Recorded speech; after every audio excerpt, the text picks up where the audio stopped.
coopérative. Ils veulent créer une nouvelle communauté d'énergie sur base de panneaux photovoltaïques en toiture. Le projet se base sur la création de nouvelles communautés d'énergie et de nouvelles installations photovoltaïques, et l'énergie produite par ces installations est partagée. À Eeklo, on a dit, bon, ça fait quelques années que nous coopérons avec une communauté énergétique existante, EcoPower, et avec la ville d'Eeklo, nous avons fait de sorte que des coopératives puissent voir le jour. Maintenant, on ne va plus consacrer notre temps à la création d'une nouvelle communauté énergétique ou un nouveau projet d'énergie renouvelable. Nous voulons profiter de la coopérative et des installations déjà existantes, et on a dit on va essayer une nouvelle activité, c'est-à-dire intégrer les personnes défavorisées pour qu'ils puissent devenir membres à part entière de cette communauté énergétique et ainsi profiter tout de suite des services offerts, y inclus l'électricité au prix de production. Il s'agit d'une turbine, d'une éolienne qui a été construite il y a 2 ans et qui produit donc 5 MWh par an pour 5400 ménages, plus ou moins. 50% est aux mains d'EcoPower et Voltara, les deux coopération citoyenne active dans la région, et la ville avait la possibilité de participer à hauteur de 25% pour générer des revenus. Et l'idée, c'était qu'une partie des revenus soit utilisée pour financer Power Up et pour associer les personnes défavorisées. L'idée est que 100 familles défavorisées puissent être impliqués grâce au préfinancement du projet, et ce projet a reçu le prix de l'innovation sociale européenne l'année dernière. La ville d'Eeklo est une ville provinciale située dans une zone régionale entre Eeklo et Bruges, et 19% profitent d'une allocation, 15% est défavorisé, et environ 4% des ménages a été exclu par son fournisseur et dépend de Fluvius. Ce qui a frappé Eeklo, c'est qu'il y a beaucoup d'installations coopératives et que ces personnes défavorisées devraient pouvoir rejoindre cette communauté et avoir une facture au prix du coût réel plutôt que de devoir faire appel à Fluvius. Donc ce seraient ces personnes qui en profiteraient le plus, et nous allons vérifier comment nous pouvons réaliser cela. EcoPower existe depuis plus de 30 ans. À Eeklo, ils ont installé leur première turbine il y a 20 ans. Maintenant, ils comptent 70 000 membres et nous partageons l'énergie de manière collective depuis 2003, depuis la libéralisation du marché. Mais à l'époque, la seule solution légale était de demander un permis de fournisseur et d'agir en tant que fournisseur. C'est ce qu'a décidé EcoPower et ses membres en 2003. Ils ont donc demandé ce permis de fourniture qui est utilisé pour que le courant puisse être réparti entre les membres. On n'achète donc pas le courant chez EcoPower, nous partageons le courant entre les membres et il faut donc d'abord s'affilier. Voilà le principe. L'année passée, nous avons donc réparti 110 millions de kilowattheures et il y a surtout les installations collectives. Les membres, on les encourage aussi à placer des installations photovoltaïques sur leur toit, et l'injection nette est également partagée avec les membres qui n'ont pas de panneaux photovoltaïques. Ainsi, on arrive au total à 110 kilowattheures. 110 millions de kilowattheures. La plus-value ainsi créée, à ce sujet, on nous demande souvent, oui, mais quel est le résultat final le bénéfice. Ici, vous voyez cela pour les 10 dernières années. Pour le coopérateur moyen en rouge, vous avez l'avantage sur la facture énergétique par rapport au prix pondéré pour le test V pour les fournisseurs commerciaux. En bleu, vous avez ce qui est versé aux membres pour indemniser la participation au capital, les dividendes. Qu'est-ce qu'on peut en conclure?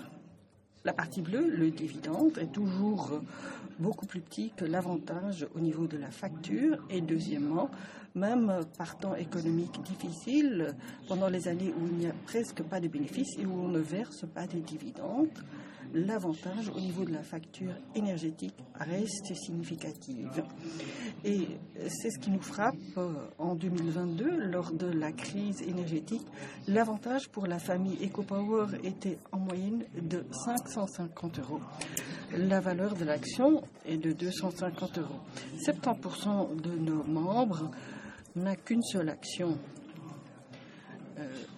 et a ainsi accès au courant coopératif, mais c'est grâce à ces 30% qui ont acheté plus d'actions nécessaires que pour couvrir sa propre consommation que la solidarité joue, et que ces 70% qui n'ont qu'une seule action peut quand même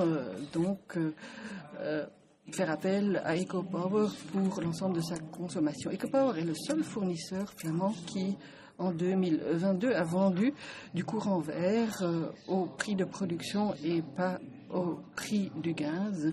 Les autres ont suivi les prix du marché qui ont été influencés par le prix du gaz et sont donc montés. Et puis il y a aussi l'indicateur de plainte du VREC, et là on a toujours un score très élevé ou très bas, c'est le nombre de plaintes par 5000 clients. Et tout à fait en bas, le dernier du peloton, c'est EcoPower. Nous avons quasi pas de plaintes. C'est plus difficile pour les fournisseurs commerciaux, ce qui est logique, parce que nos clients, ce sont nos membres. On n'a aucun intérêt à leur fournir un mauvais service, bien au contraire. Et puis l'origine, le classement Greenpeace, là on atteint toujours le score maximum. Et pourquoi? Parce que tout le courant que nous partageons provient de coopératives flamandes et belges. Et le bénéfice généré est réinvesti dans de nouveaux projets locaux. Alors, comment est-ce que PowerUp est conçu? À gauche, vous voyez la ville d'Eeklo, qui va préfinancer les 100 actions à hauteur de 250 € et ensuite désigner des personnes qui participeront au projet PowerUp. Ce sont des actions nominatives au nom des participants. La seule différence entre une action sociale et une action ordinaire, c'est que l'action sociale est préfinancée par une partie tierce. Le participant a tout de suite accès en tant que membre à part entière à tous les services, y compris le droit de partager du courant aux tarifs coopératifs. Ainsi donc, le ménage reçoit du courant, accès au courant, et la ville d'Eeklo a demandé que pour les acomptes, qu'on prévoit un programme d'épargne, et donc les 250 € peuvent être épargnés grâce à l'avantage sur la facture énergétique. Eeklo a donc participé à ce projet coopératif, a préfinancé les actions, et c'est eux qui sont aux commandes et qui décident qui peut participer. Le ménage souscrit à un contrat de participation avec la ville qui, en bout de course, récupère donc ces 250 € après 6 ans. EcoPower va donc reverser les 250 € à la ville. Nous sommes dans la phase de lancement qui vient de se boucler. Maintenant, on passe à 100 familles. Et le principal défi, c'est d'atteindre les groupes cibles. C'est ce à quoi consacrent beaucoup de temps les services sociaux de la ville d'Eeklo, entre autres. Nous recevons beaucoup de demandes des villes, des communes et d'autres coopératives qui souhaitent suivre notre exemple. On ne peut pas y répondre maintenant car nous avons encore quelques maladies de jeunesse à régler, mais il faut savoir qu'il faut 3 éléments pour un projet Power Up. D'abord le projet, de préférence un projet coopératif qui injecte des kilowattheures dans le réseau qui peuvent être partagé avec le groupe cible, puis il faut aussi un sponsor qui préfinance, pas nécessairement la ville, ça peut aussi être une commune ou une association qui vise l'égalité des chances, et cet argent doit nous protéger contre les mauvais payeurs, un risque qui est plus important avec ce genre de groupe cible. Et puis il y a en troisième lieu, les services sociaux et les CPAS, ce sont eux qui sont le plus près du groupe cible et qui, au niveau RGDP, ont les accès nécessaires. Merci Yann, c'était très intéressant. Et alors, je donne maintenant la parole à Olivier Bouvreau. C'est l'environnement. Merci.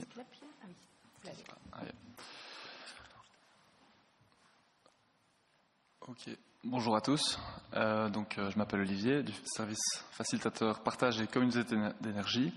Alors, pour gagner du temps, tout de suite avancer. Le partage d'électricité, qu'est-ce que c'est ? Tout d'abord, il y a 3 types de partage en Bruxelles, en région Bruxelles-Capitale. Il y a le pair à pair, le partage au sein d'un même bâtiment et le partage entre différents bâtiments qui nécessitera une communauté d'énergie. Donc, je vais commencer par le pair à pair qui est vraiment le plus simple des trois types de partage. Donc on a un producteur à gauche avec des panneaux photovoltaïques à Bruxelles, c'est vraiment le mode de production le plus courant. Et à droite, un consommateur. Deux ces deux parties, nous avons le réseau de distribution, donc Sibelga à Bruxelles, qui est un acteur majeur. Et les deux ménages sont équipés d'un compteur communicant. Donc, lorsque le producteur va injecter, alors très important, on travaille toujours avec le quart d'heure. Donc, c'est vraiment la période de temps qui est considérée. Et donc, c'est très important puisqu'il y a vraiment une simultanéité qui doit exister pour pouvoir partager l'électricité. Mais je vais y revenir. Donc, lorsque le producteur injecte, il va pouvoir partager tout ou partie de ce volume au consommateur avec qui il partage. Mais ce consommateur va quand même devoir prélever une partie du réseau malgré tout, puisqu'il n'y a pas de soleil la nuit. Et donc, voilà, j'insiste sur l'importance de la simultanéité. Et donc, on vient comptabiliser chaque quart d'heure qui a produit quoi, qui a consommé quoi. Et on alloue un certain volume d'électricité qui est partagé du producteur vers le consommateur. Donc, pour le second mode de partage au sein d'un même bâtiment. Alors, désolé, les slides, il y a un petit souci, mais bon. Donc, on a le petit 1, donc on produit l'électricité. En général, dans un immeuble, on va connecter les panneaux au compteur commun. Et donc, avant partage, on n'arrivait pas à autoconsommer beaucoup de cette électricité, puisque le compteur commun, en général, c'est un peu d'éclairage, éventuellement un ascenseur. Mais donc, sans partage, une grosse partie de cette production aurait dû être revendue sur le réseau à un fournisseur pour un prix dérisoire. Grâce au partage, on va pouvoir fermer la boucle et avant d'injecter toute cette électricité sur le réseau, on va la partager au sein du bâtiment avec les personnes qui désirent faire partie du groupe. Et il faut absolument qu'ils aient un compteur communicant, du coup, vous l'aurez compris. Et en dernier ressort, le point 5, c'est il y a une partie qui va nécessairement être prélevée du réseau quand même. Donc les deux systèmes évoluent en parallèle. On n'est pas en train de substituer un contrat de fourniture par du partage. Les deux vont coexister en parallèle. Donc voilà, j'en arrive au troisième mode de partage, qui est donc les communautés d'énergie. Alors souvent, il y a un amalgame qui est fait entre partage et communauté d'énergie. Une communauté d'énergie est une forme de partage. C'est un peu comme le carré et le rectangle. Donc, c'est pas parce qu'on fait du partage au sein d'un même bâtiment qu'on a besoin d'une communauté. Donc, les deux premiers types ne nécessitent pas de création de structure juridique. Et ça, c'est très important de sortir d'ici en ayant compris ça. Donc les communautés d'énergie, elles permettent de partager l'électricité entre plus de 2 bâtiments. Et elles nécessitent donc, comme j'ai dit, une entité juridique. Alors en général, on utilise donc des ASBL ou des coopératives qui sont autonomes. Enfin, donc l'entité juridique doit être autonome. Et alors, l'objectif est de générer des bénéfices sociaux, environnementaux et économiques pour ses membres. Et alors, ça doit être situé en région Bruxelles-Capitale. Je ne l'ai pas dit, mais l'énergie étant régionalisée, on peut faire du partage au sein d'une région, mais on ne peut pas partager avec d'autres régions. Enfin, des compteurs situés dans d'autres régions. Il va falloir, je ne l'ai pas dit dans les 2 autres types de partage, mais il faudra donc une convention entre les consommateurs et le ou les producteurs. Alors ici, quand il y a une communauté, ce sera entre producteurs vis-à-vis de la communauté et vis-à-vis des consommateurs avec la communauté. Donc c'est un peu le numéro 10, vu qu'on parle. C'est vraiment le milieu du groupe, là où tout se passe. Et pour un pair à pair, ce sera bêtement entre le producteur et le consommateur, et au sein d'un même bâtiment, ben voilà, avec l'ACP par exemple. Donc, il faudra des conventions entre les consommateurs et les producteurs pour définir les modalités du contrat de partage d'électricité. Donc, à quel prix ? Donc, à gauche, vous avez une composition d'un prix typique du kilowattheure à Bruxelles. Donc, vous voyez que la partie énergie, la composante énergie est assez majoritaire. Ça peut évoluer évidemment avec le marché. Ensuite, on a les frais obligatoires en bleu qui sont fixes. Ce sont des accises, des suppléments, des obligations de service public, en gros des taxes. Et alors, on a les tarifs réseau qui sont en violet. Et alors, ça, c'est donc réseau de distribution et de transport, mais le transport, c'est assez marginal dans la facture finalement, donc c'est surtout de la distribution. Et à droite, quand vous avez le prix local du partage, on garde la partie bleue du milieu, elle est fixe. Au-dessus, on a remplacé la partie qui va au fournisseur par la partie jaune qui est donc le prix qui va revenir au producteur du partage, que ce soit l'ACP, le producteur. Et ensuite, la partie violette, vous avez vu qu'elle a diminué. Alors, elle ne diminue pas nécessairement, mais elle peut diminuer parce qu'il y a à Bruxelles des tarifs réseau incitatifs. Et donc, en fonction de votre périmètre électrique, donc autrement dit la distance réseau entre les participants, vous allez avoir une tarification différente. Et vous allez pouvoir gagner jusqu'à 7,5 centimes par kilowattheure, donc c'est assez conséquent, dans le cas où vous êtes dans le même bâtiment. Et plus vous êtes loin, et ça c'est ma slide suivante, voilà, donc il y a type A, B, C, D, et donc même bâtiment, en dessous de la même cabine basse tension, même cabine haute tension différentes. Selon cette distance, on peut avoir des incitants économiques par kilowattheure partagé. Ça ne va pas changer votre tarif de toutes vos factures, évidemment. Ce serait trop beau. Et donc voilà, un petit graphique pour vous montrer la composante énergie en gris, l'offre par défaut sur le marché, en bleu le tarif social et en vert le partage. Donc on voit que le partage permet vraiment une baisse assez significative de la composante énergie et ça offre vraiment une stabilité dans le temps. Je crois qu'on a tous appris de la crise énergétique que la stabilité d'un prix, donc un prix fixe, ça avait une certaine valeur et que pendant environ 2 ans, on n'a plus eu accès à des prix fixes sur le marché. Ce qui était assez inconfortable, et là où le partage peut, pour une partie de votre consommation, garantir une stabilité de ce prix. Non seulement il sera faible, mais il sera stable. Et la stabilité, ça a de la valeur. Voilà. Alors, pour les avantages, le premier, c'est un avantage environnemental, puisque le partage favorise le développement du photovoltaïque. Donc on va installer plus de photovoltaïque grâce au partage. Pourquoi ? Parce que ça permet une meilleure viabilité économique, donc les projets sont plus rentables, plus désirables.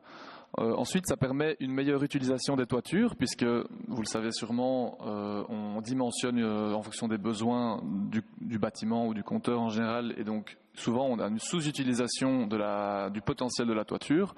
Un meilleur exemple, c'est un bâtiment agricole. ou une école. Enfin, en fait, pas beaucoup de bâtiments agricoles à Bruxelles, d'accord, mais où en fait on va devoir n'utiliser que 10 à 20% d'une toiture qui est gigantesque, avec laquelle on pourrait vraiment produire beaucoup plus. Donc ça, c'est un avantage quand même assez important.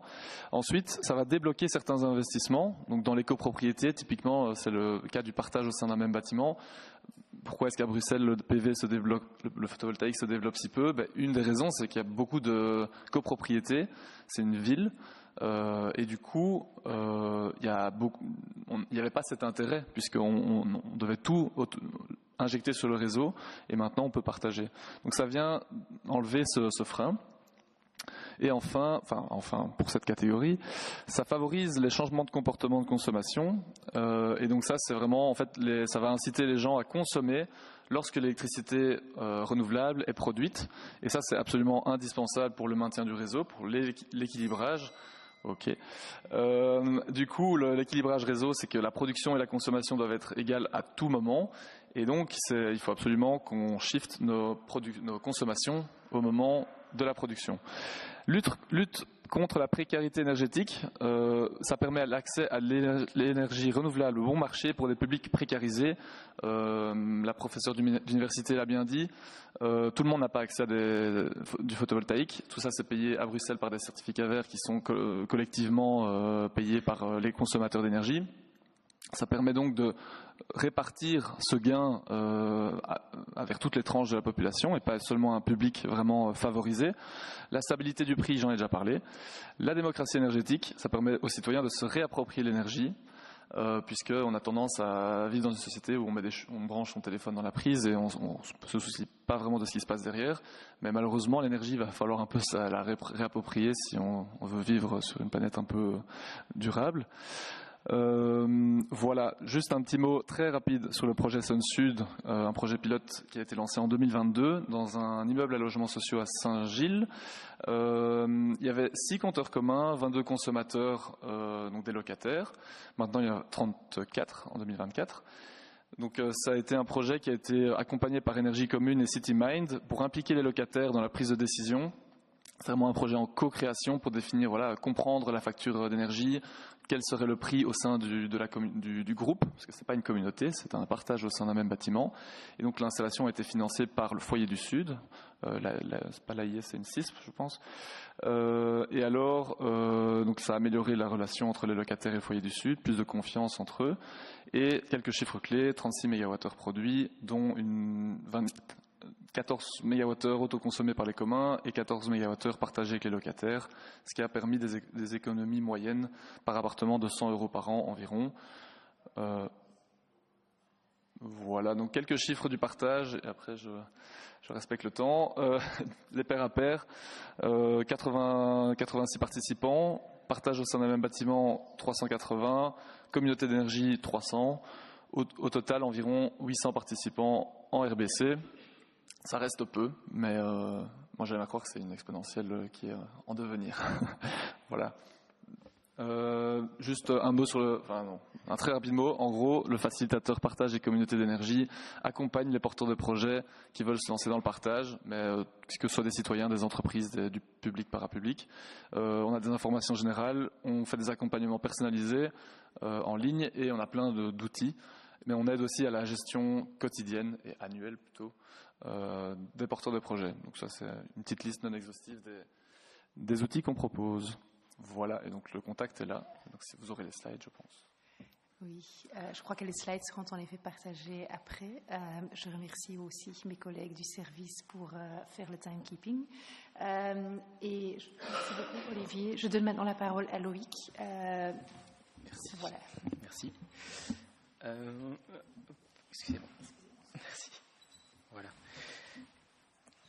Voilà, donc je m'appelle Loïc Serran, je travaille depuis 3 ans et demi maintenant donc, sur le projet SOCER. SOCER, c'est l'acronyme de Socio-économie des communautés d'énergie renouvelable. Et donc c'est un projet financé par la région Wallonne. Alors juste un petit mot sur la genèse du projet. Donc je pense que beaucoup d'entre vous le savent, mais donc les communautés d'énergie sont amenées de deux directives européennes, c'est le marché et celle renouvelable. Et l'objectif de ces deux directives était clair, c'était vraiment de rendre les citoyens plus acteurs dans la transition énergétique et aussi dans le marché de l'énergie de manière générale. Et donc il y a aussi également une idée de soutenir en fait les citoyens et tous les citoyens, y compris les ménages les plus vulnérables et à faible revenu, les inclure dans la transition. Et donc, évidemment, en amont de cette transposition de directive, la région wallonne s'est demandé donc du coup quels seraient les impacts en fait des communautés d'énergie sur leurs citoyens. Donc, petit bond dans le temps, ici on est en 2022, donc on a passé la transposition. Et juste pour bien faire la part des choses par rapport justement au cas de Bruxelles et de la Flandre, il y a ici en ce moment en Wallonie 3 types de partage d'énergie. Le partage au sein d'un même bâtiment qu'Olivier vient de présenter, les communautés d'énergie renouvelable, celles que je vais présenter moi, c'est-à-dire ici c'est vraiment l'idée donc d'un partage décentralisé, mais surtout il y a cette notion de périmètre qui est importante, notion de périmètre qui en Wallonie est celle de la commune. Donc on peut partager d'un bout à l'autre d'une commune de l'énergie entre citoyens. Et puis vous avez ensuite la communauté d'énergie citoyenne.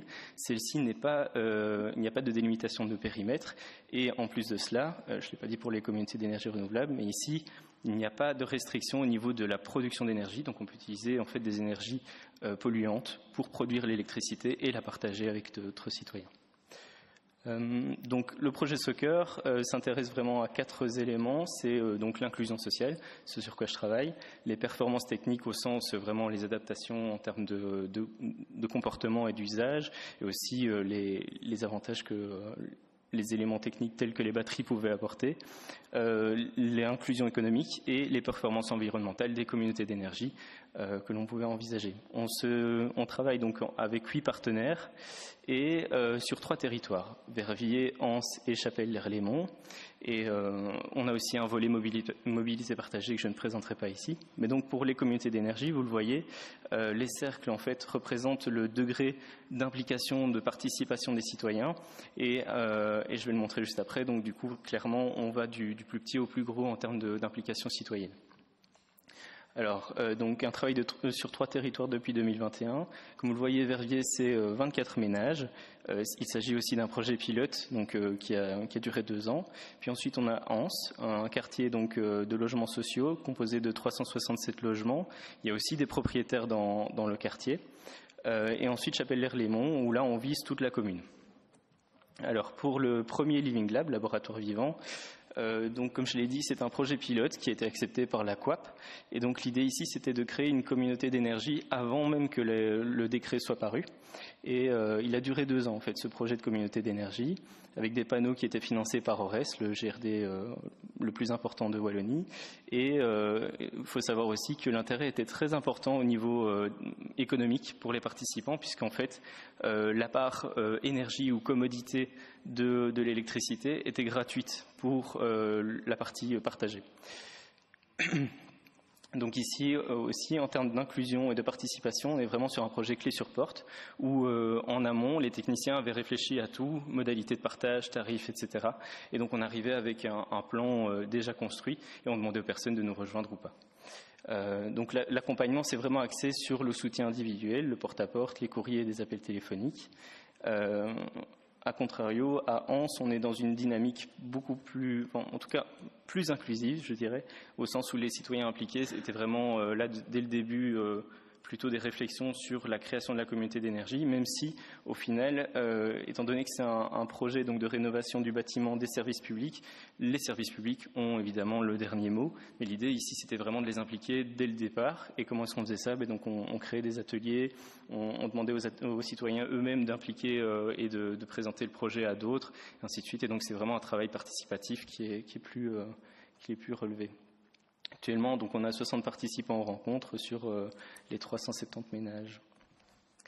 Dernier point, c'est le troisième Living Lab, la commune de Chapelle-l'Erlémont, où là, même si on travaille donc avec l'administration communale et la société de logement locale, les citoyens sont maîtres en fait de l'orientation que la CER va prendre. Et donc là, on est vraiment là dans le soutien dans la création de la CER, avec en quelque sorte aussi l'expérience de nos 2 ans sur les 2 autres projets. Et donc l'idée ici, c'est vraiment de les aider dans la prise de décision et pourquoi pas aussi de laisser une place à la commune si les citoyens le souhaitent. Et donc on est plus vraiment dans un soutien, dans un accompagnement que vraiment dans une offre de choix, quoi. Alors, vous l'aurez compris, donc à Lumons, on accompagne les citoyens. Enfin, on a 2 rôles en fait dans ce cadre. Le premier, c'est vraiment l'accompagnement. Donc, on crée des outils pédagogiques qui visent à soutenir les citoyens dans la compréhension du fonctionnement des communautés d'énergie. On a créé, par exemple, des ateliers qui présentent les clés de répartition, la tarification, etc.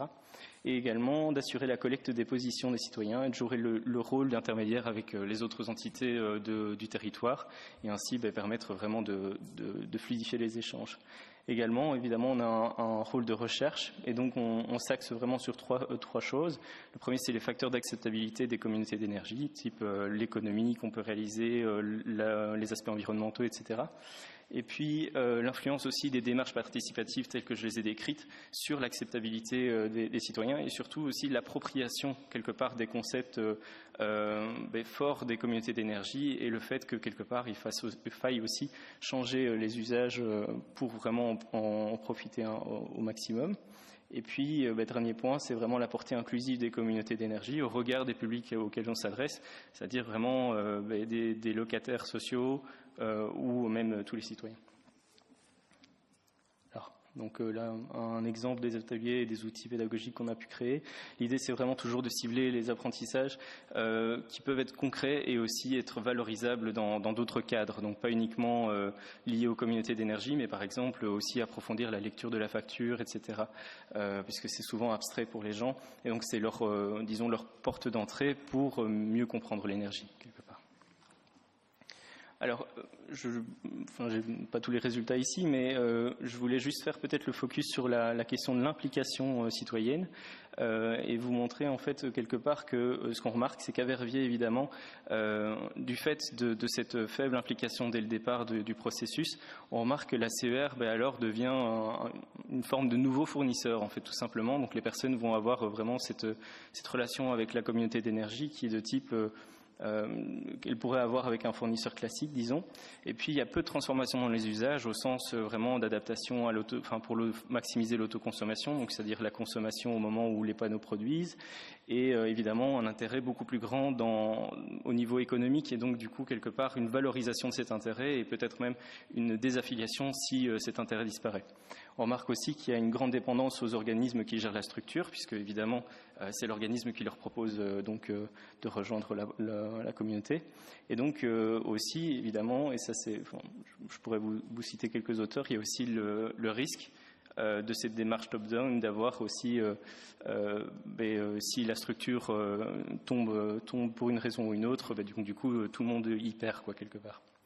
Et dans le cadre d'une participation plus active, comme ça peut être le cas à Anse ou à Chapelle-l'Erlémont, on remarque que vraiment les participants sont prêts à changer leurs usages et comprennent aussi mieux les raisons pour lesquelles ils le font. Ils maîtrisent aussi davantage le contexte général des communautés d'énergie et ça c'est ce qu'on appelle la littératie énergétique et en soi ça peut avoir des impacts même de manière générale sur leur comportement dans la vie de tous les jours, comme je l'ai dit, la lecture de la facture, le changement de fournisseur, une meilleure maîtrise et une meilleure compréhension de sa consommation, etc. Voilà. Donc, dernier point, c'est vraiment les limites et les opportunités des communautés d'énergie actuellement en Wallonie. Alors, pour l'instant, il n'y a pas de frais incitatifs pour les partages d'énergie, hormis celui d'une consommation au sein des mêmes bâtiments. Mais alors, c'est pour 2025. Et puis aussi la complexité administrative, donc évidemment la création d'une personne morale, la gestion administrative quotidienne qu'il faut évidemment rémunérer, et puis la gestion financière et la question des accises sur l'énergie qui est apparue il y a peu de temps. la question des TVA, etc. Et puis pour les publics qui bénéficient du tarif social, ça veut dire que partager de l'énergie en Wallonie, c'est abandonner en fait son tarif social pour la partie partagée. Donc on ne peut pas en fait bénéficier du tarif social lorsqu'on partage de l'énergie en Wallonie. Pour cette partie-là, évidemment, j'insiste bien. Et puis, dernier point, qui n'est pas le cas à Bruxelles, mais qui est le cas en Wallonie et je pense aussi en Flandre, c'est les frais administratifs imposés pour les fournisseurs, pour les personnes qui participent à un partage d'énergie, qu'il s'agisse des personnes qui produisent l'énergie et la revendent dans la communauté ou ceux qui la consomment. Et donc ici, vous avez en fait, ça date de 2024, mais donc c'était les frais annuels que les fournisseurs pouvaient demander aux personnes pour partager de l'énergie. Pour terminer sur quand même une note un peu plus positive, c'est quand même que la CER reste un levier vraiment intéressant pour renforcer la cohésion sociale sur le territoire, au sens où ces rencontres et ces rencontres citoyennes donnent vraiment un bon... sont vraiment intéressantes pour les personnes.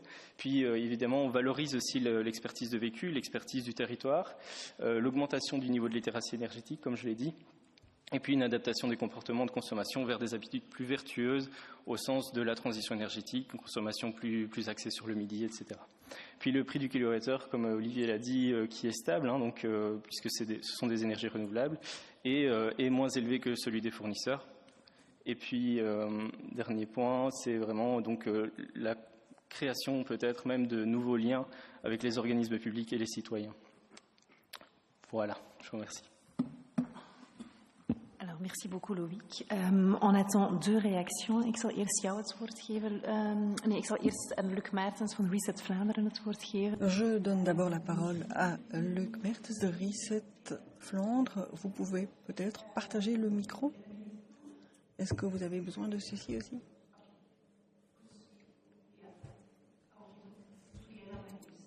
Vous pouvez commencer. D'accord?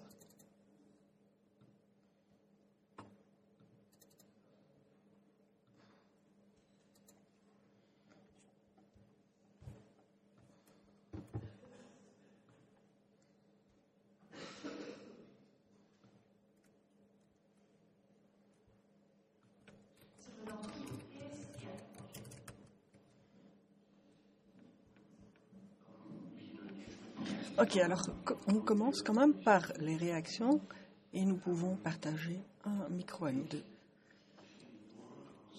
On peut peut-être respecter la chronologie des orateurs, donc Power Up, et puis on a fait la comparaison avec le tarif de Fluvius, mais évidemment on ne peut pas comparer des pommes et des poires. Le tarif plus cher permet aussi de couvrir le remboursement de la dette. Il faut comparer avec le marché et le tarif d'EcoPower n'est pas toujours le moins cher. C'est pourquoi, avant la crise énergétique, il y avait déjà cette situation. Et puis, troisième élément, pendant la crise, les prix ont augmenté fortement parce qu'on acceptait aussi de nouveaux clients. Et à un certain moment, il y a eu un arrêt. On n'acceptait plus de nouveaux clients. Donc ça, c'est une nuance importante à apporter.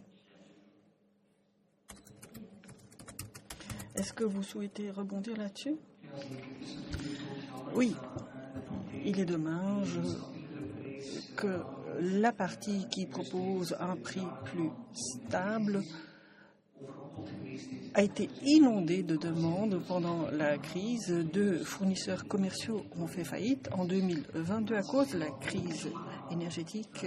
Et donc les personnes étaient désespérées, ont cherché un nouveau fournisseur, on leur proposait que des contrats onéreux à prix variable avec un tarif qui montait chaque mois. Et puis ils ont découvert le fournisseur coopératif qui proposait un prix plus stable, qui reflétait les coûts de production, mais malheureusement, ces volumes sont limités. Nous ne pouvons que partager l'énergie que nous produisons. Si nous souhaitons partager plus, nous devons nous approvisionner sur le marché qui était en explosion. Et donc, on n'a pu plus accepter de nouveaux contrats. On a dû opérer un gel pour les nouveaux contrats. On était désespérés. On a demandé l'accès aux nouveaux projets. pour ainsi pouvoir produire davantage d'électricité coopérative et pouvoir accepter plus de membres, de nouveaux clients. Entre-temps, cela s'est fait. Et donc, il n'y a plus de gel au niveau des contrats. Et quand de nouveaux projets coopératifs se réalisent, cela nous permet d'accepter de nouveaux membres. Le tarif coopératif reflète bien les coûts d'investissement et d'entretien pour les projets pour 50%, et puis il y a 50% qui est variable parce que sur une base annuelle, nous assurons suffisamment de production pour tous nos membres, mais pas sur base trimestrielle. S'il n'y a pas assez de vent et pendant la nuit, nous produisons moins de kilowattheures et tout le courant doit alors être acheté sur le marché, au prix du marché. Sur une base trimestrielle, cela correspond à moins de 30% des quarts d'heure pour lesquels nous sommes déficitaires, et cela signifie que notre prix est à 70% plus stable que les prix commerciaux. Encore une question pour Olivier?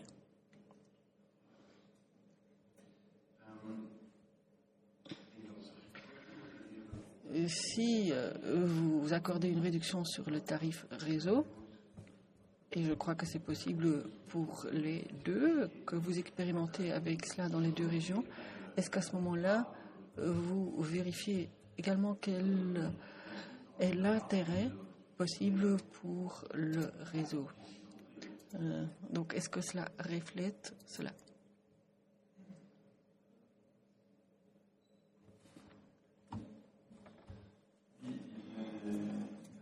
Qui sont des études qui sont en cours, il y en a déjà une qui est sortie.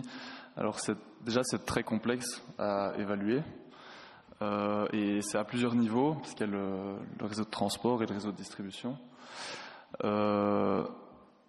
Les analyses, c'est encore assez tôt pour vraiment avoir une vue là-dessus. En tout cas, au niveau réseau, c'est un point qui est en tout cas adressé et qui est investigué par les gestionnaires de réseau, mais j'ai pas de réponse. Mais par contre, au niveau, en tout cas, ce qui est plus compliqué à démontrer, c'est au niveau basse tension, donc au niveau distribution. Par contre, au niveau haute tension, donc transport, l'état du réseau belge, donc là, il y a de toute manière le fait qu'il y ait une incentive à consommer à un moment au milieu de la journée quand on est en production photovoltaïque pure, ça c'est déjà plus établi. Mais la basse tension, c'est plus compliqué puisque on l'a vu, les périmètres vont de A à D selon les cabines basse tension et haute tension différentes. Mais en fait, c'est encore assez difficile de vraiment quantifier parce que en fait, les ménages aussi ils n'ont qu'une capacité de flexibilité limitée. On ne peut pas non plus imposer aux gens de cuisiner le repas du soir à midi ou pendant la nuit. Donc à un moment donné, il y a une certaine, il y a des consommations qui ne sont pas déplaçables dans le temps. Mais en tout cas, oui, on est attentif à des analyses et nous, on essaye aussi d'en réaliser, mais c'est assez complexe. Je ne sais pas si tu veux rajouter quelque chose, Loïc. Jan wil graag eventjes reageren op jouw vraag. Yann voudrait rebondir sur cette question. La situation en Flandre diffère de celle que nous connaissons à Bruxelles. À Bruxelles, il y a des tarifs de réseau flexibles qui permettent le partage de l'économie et qui permettent de rendre cela intéressant d'un point de vue économique. En Flandre, cela ne s'est pas fait. La législation concernant les communautés énergétiques et le partage de l'énergie n'a pas fait l'objet d'une consultation avec les citoyens, mais avec les gestionnaires de réseau qui n'accordent pas de réduction, même pas pour l'électricité photovoltaïque qui ne quitte pas le bâtiment. Si vous avez une tour d'immeuble où on décide de placer des panneaux photovoltaïques sur la toiture et de partager cette énergie, vous n'aurez pas droit à une réduction pour ce courant qui ne quitte pas le bâtiment. Ce qui signifie en fait que Fluvius va facturer des coûts des coûts fictifs de distribution pour du courant qui ne passe pas par le réseau. En tant qu'initiative citoyenne, nous demandons de suivre l'exemple bruxellois en la matière. L'avantage du gestionnaire de réseau, c'est que le courant qui est produit dans le bâtiment et qui est utilisé là ou dans la rue et qui est échangé correspond à une optimisation et une utilisation plus efficace du réseau, ce qui fait que le gestionnaire de réseau devra moins vite procéder à des investissements pour élargir la capacité. Nous espérons donc que les gestionnaires flamands suivront l'exemple bruxellois. Wallonie, donc évidemment, il n'y a pour l'instant pas d'incitant pour les partages d'énergie, en tout cas les communautés d'énergie. Maintenant, pour les bâtiments, en 2025, évidemment, il va y avoir une réduction de 80% de la partie réseau. Et évidemment, il y a aussi, je pense que c'est 2025 également, le changement de la grille tarifaire pour la Wallonie. Et ces grilles tarifaires au niveau du transport et du réseau va vers une évolution où il y aurait plusieurs tarifs, comme actuellement on a le bi-horaire, on irait vers 5 horaires tarifaires, dont le midi, qui serait plus intéressant financièrement pour le réseau. Donc, quelque part, voilà, d'une manière un peu détournée, les GRD répondent peut-être aussi à la question. Ja, jij wil nog iets toevoegen, Chris. Ja, misschien toch kleine nuancering. Chris, je voudrais apporter une nuance ou vérifier quelques faits. J'ai entendu que la réduction des coûts sur le réseau n'est pas encore limpide. On parle d'un moindre coût. Mais alors, les choses devraient quand même être claires et cela devrait concerner l'ensemble de l'année. Et puis, une question hypothétique. Si ces communautés sont intéressantes pour le réseau, alors cela devrait être le cas pour l'ensemble de l'année parce qu'ils utilisent le réseau pendant toute l'année. Donc, le réseau doit être suffisamment puissant pendant toute l'année car, qu'est-ce qu'on constate aux Pays-Bas ? Les fournisseurs doivent investir beaucoup. Et si nous accordons des réductions aux habitants d'immeubles, même si ça cadre dans une certaine logique, il faut voir où trouver les revenus nécessaires, car ce sera étalé dans le temps. Ce ne sont pas des revenus fictifs, mais les gestionnaires de réseau ont un monopole, mais très fortement régulé. C'est l'AFREG qui décide du coût et des investissements et qui garantit la sécurité d'approvisionnement. Ainsi, nous avons un réseau sûr, préparé pour faire face à l'avenir. Donc, il faut apporter une nuance. Ce n'est pas un monopoliste qui vise uniquement les bénéfices. D'ailleurs, ils sont à 100% aux mains des communes qui préparent le réseau pour l'avenir. Et puis, je voudrais conclure sur ce qu'a démontré l'orateur précédent. Maintenant, on étudie les coûts réseau pour encore améliorer ce business case, alors que les fournisseurs, eux, s'en vont avec une grande partie de la plus-value en invoquant les coûts administratifs qui diffèrent fortement. C'est quand même étonnant. Certains arrivent à 70 €, d'autres à 150 €. Et il faudrait peut-être aussi analyser cela pour rendre le business case encore davantage rentable.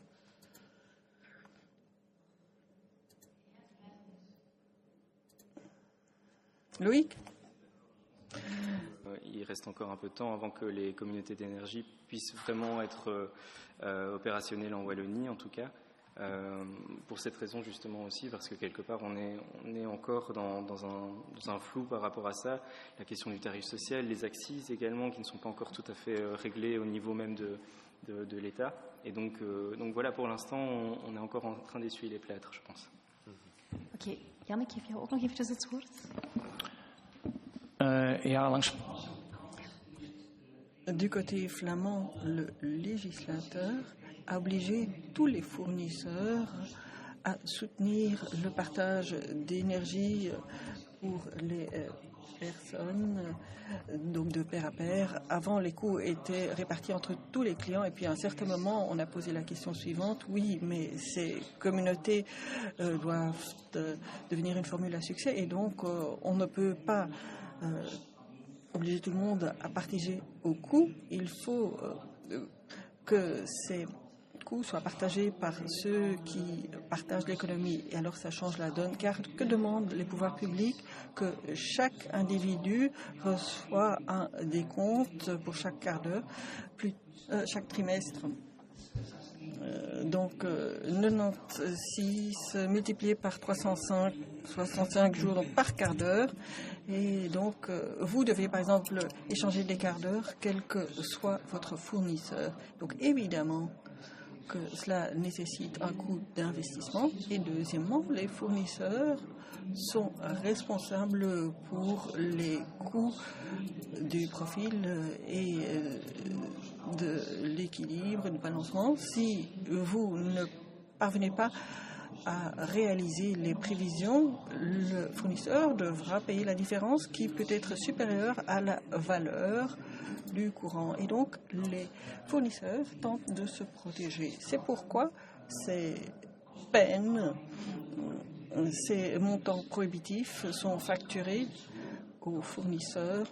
Et du côté flamand, pour les volumes moindres, le coût pour un partage individuel est plus important que l'avantage que produira l'échange de l'énergie. Pour des volumes plus grands, cela devient toutefois intéressant, par exemple pour les communes et les villes qui veulent utiliser leur patrimoine en produisant du courant sur les toits de certains bâtiments pour l'utiliser dans d'autres bâtiments communaux. Là, ça peut être intéressant, mais pour des usagers résidentiels avec une consommation tout à fait ordinaire, la question est de savoir si c'est rentable d'un point de vue économique pour le moment. Et maintenant, je cède la parole à Luc.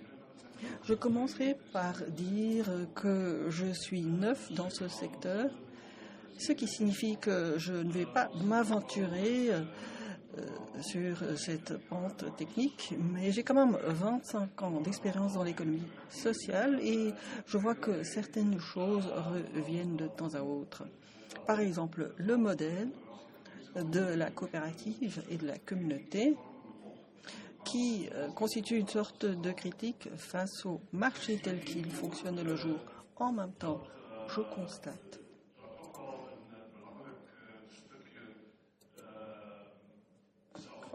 je constate qu'on prévoit aussi que les gens puissent participer au marché. Donc, d'une part, on critique avec son organisation le fonctionnement du marché, mais d'autre part, on est quand même en partie présent dans ce marché.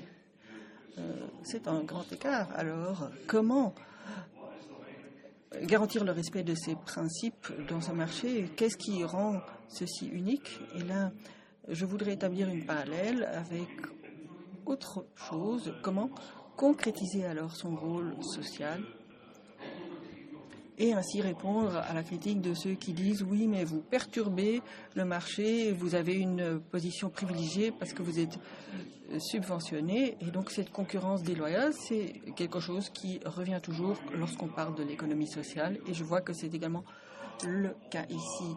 Comment est-ce que vous analysez cela? Qu'est-ce que vous faites pour maintenir votre position en tant qu'organisation qui souhaite faire la différence? Je pense que c'est simplement vraiment l'idée du contrepoids aussi et sans doute aussi parce notre projet a débuté en 2021, donc on a aussi subi le marché, les évolutions du marché de l'énergie, et je pense que ça a permis peut-être à certaines personnes de se rendre compte aussi à quel point le marché est fluctuant et donc la nécessité peut-être d'une certaine stabilité. Et voilà, je ne sais pas quoi répondre de plus. Est-ce que vous avez des réactions? Oui, Oviane.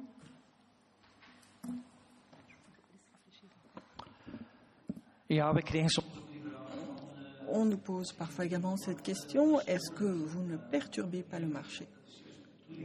Mais évidemment, c'est là notre objectif. Nous ne voulons plus être dépendants du marché. Du marché qui vise uniquement le bénéfice. Nous nous organisons dès lors en tant que citoyens et nous prenons nous-mêmes les choses en main, notre approvisionnement en énergie. C'est comme pour le potager. Si on demande aux gens qui ont un potager, est-ce que vous ne perturbez pas le marché? Est-ce qu'ils ne voudraient pas mieux acheter ces légumes au supermarché? Et nous donnons toujours l'exemple suivant. Un projet énergétique commercial peut être comparé à une usine à conserve qui produit de la compote qu'on achète en supermarché. Un projet coopératif ou d'une communauté énergétique, là, on va acheter le pommier ensemble qui produira chaque année des pommes et après l'été, on va les récolter et les répartir pour produire de la compote, mais aussi de la confiture, du jus de pomme, du cidre. Et on boira ce cidre à l'ombre de notre pommier à l'automne. C'est pourquoi l'Europe a défini ces communautés d'énergie pour éviter que tous les pommiers tombent aux mains des usines à conserve. Merci. Merci pour ces belles citations. Pour rebondir, totalement d'accord avec Yann sur le fait que le but de venir bousculer le marché, c'est précisément le but recherché, parce qu'on vient d'un marché qui est assez monopolistique, ou en tout cas pas très concurrent parfait, pour prendre un terme économique. Et c'est justement pour aller à l'encontre d'une vision de l'énergie qui est très centralisée, où on a les producteurs qui produisent et qui répondent à une demande, qui, à mon sens, est l'ancien modèle et qui est incompatible avec la transition énergétique dont on a besoin urgemment. Et en fait, je pense qu'on ne peut pas arriver à respecter nos objectifs climatiques en ne modifiant que l'appareil de production. Il faut une adaptation de la demande également. Et pour cela, donc il y a une décentralisation de la production déjà, mais aussi la consommation doit s'adapter à la production. Et pour ce faire, il faut que, je me répète, mais que nous les citoyens, mais les entreprises, les collectivités, tout le monde, il n'y a pas de gens dans le viseur plus que d'autres, tout le monde doit se réapproprier l'énergie et comprendre que c'est une ressource qui n'est pas abondante comme on l'a connue et qu'il y a des moments où elle est plus abondante que d'autres et qu'on doit en fait adapter notre comportement. Et ça, je pense que les communautés d'énergie, elles amènent cette dimension de compréhension et de réappropriation d'énergie qui est fondamentale et qui va permettre aux gens d'évoluer, de faire évoluer leur comportement. Et les comportements, ça ne se change pas du jour au lendemain avec une mesure politique. Ça se fait sur le long terme, tout comme des grands chantiers de production d'énergie, et ça, je pense que les communautés et les coopératives, elles ont un rôle positif là-dessus. Nog ietsje verder gaan. Oui, je voudrais abonder un peu dans ce sens et aller un peu plus loin. Quand on voit la perspective historique, beaucoup d'organisations qui ont commencé comme une petite coopérative sont aussi entrées dans ces dynamiques d'agrandissement d'échelle, doivent le faire pour que ça reste faisable, plus grande professionnalisation, etc. Et donc la distance entre, disons, l'entreprise, la coopérative et les actionnaires devient très grande.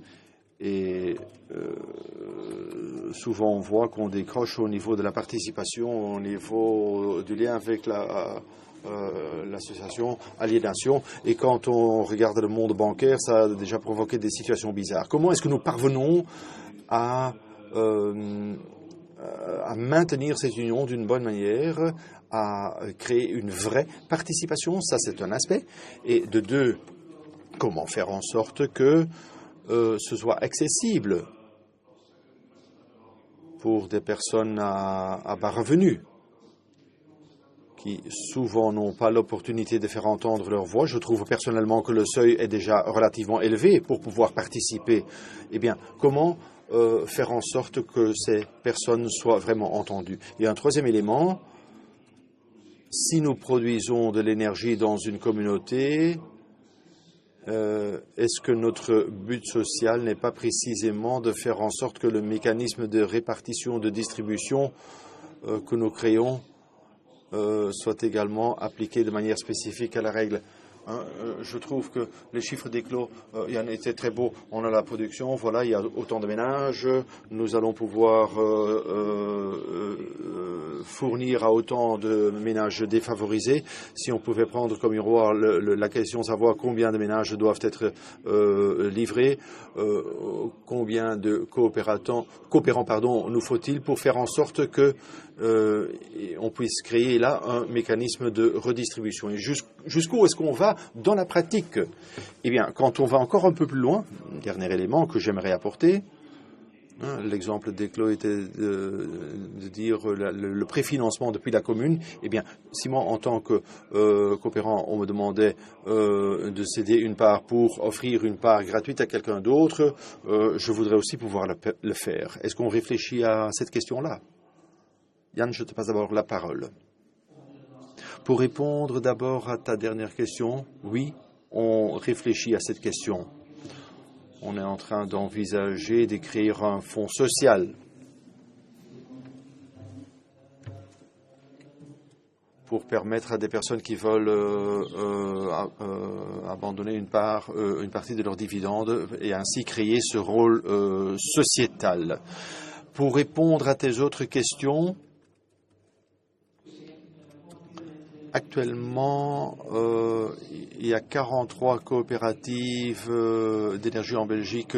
Beaucoup ont été créées après 2015. C'était la période dans laquelle les villes et communes ont signé le convenant afin d'associer les citoyens au plan climatique, afin donc de réfléchir à la création d'initiatives citoyennes.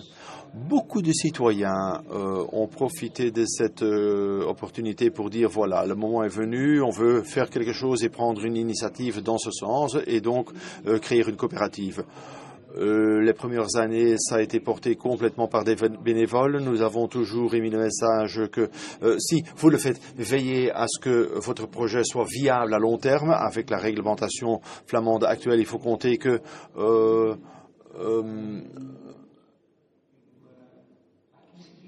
il faut quand même une zone d'une quinzaine de communes et il faut qu'il y ait au moins une commune où il y ait possibilité de production d'énergie éolienne pour être viable et aussi pour avoir une zone suffisante pour pouvoir recruter suffisamment de membres et de capital. Ça, c'est la grande différence entre la Flandre et les Pays-Bas. Aux Pays-Bas, il y a plus de 400 coopératives qui en fait ont été créées grâce au fait qu'il y avait un cadre réglementaire qui soutenait cela. Mais souvent, c'était pas des coopératives citoyennes, mais plutôt des sociétés de projets. Par exemple, des parents qui décidaient d'installer des panneaux photovoltaïques sur la toiture de l'école. Mais ça, on est resté là. C'était pas un projet viable. Mais quand on voit les 400 coopératives aux Pays-Bas, en fait, elles ont plus ou moins le même résultat en termes de production et d'installation que les 42 coopératives belges. Donc en termes d'efficacité, ça peut quand même compter. C'est pourquoi nous sommes très prudents avant de permettre de créer de nouvelles communautés d'énergie pour qu'elles soient viables et autonomes à long terme. Donc il faut bien y réfléchir. Donc là, nous pensons en tant qu'initiative citoyenne que nous sommes partenaires des villes et communes parce que les villes et communes représentent le citoyen au niveau politique et nous trouvons que nous représentons le citoyen sur le plan énergétique. D'ailleurs, il y a 2 ans, nous avons interpellé les autorités fédérales à ce niveau. Nous leur avons signalé, les autorités fédérales sont responsables du vent sur mer. Il y aura un nouveau tender. nous nous sommes adressés au ministre et nous lui avons demandé, voilà, si vous organisez un nouveau tender, nous voudrions que vous teniez compte de la directive européenne afin de distinguer et de soutenir les initiatives citoyennes. Profitez-en.